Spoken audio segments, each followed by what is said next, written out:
Notre série cette semaine, elle a pour thème l'automne des refuges. Passé l'été, ces établissements ne ferment pas tout de suite leurs portes. Ils profitent de cette période calme pour notamment faire des travaux. Illustration en Savoie, au refuge de la Valette. Une série signée Christian Deville, Jean-Christophe Solari. Lundi, début de semaine de septembre, un matin d'automne pour une journée d'été indien. Le lundi, c'est jour de visite de chantier pour le refuge de la Valette, situé au cœur du parc national de la Vanoise, à 2600 mètres d'altitude. C'est l'heure des rotations d'hélicoptères pour les matériaux et les personnes. Une journée particulière pour Sylvie Richen, l'une des doyennes des gardiennes des Alpes, 34 ans de service.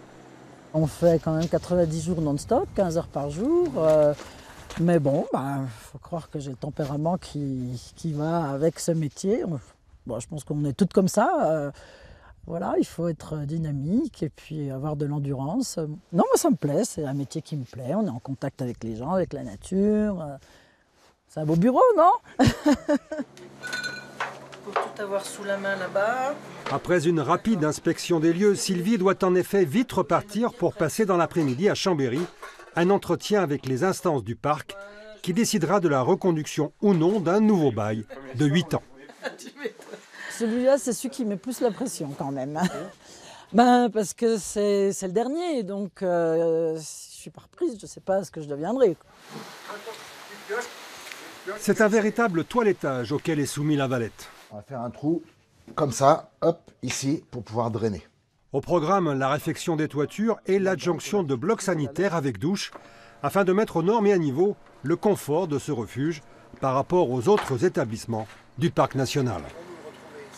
Ce refuge, comme beaucoup de refuges à l'époque, ont été faits avec des chalouins.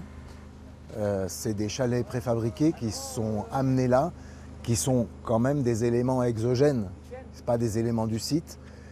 Et ça, c'est plus la façon de voir aujourd'hui.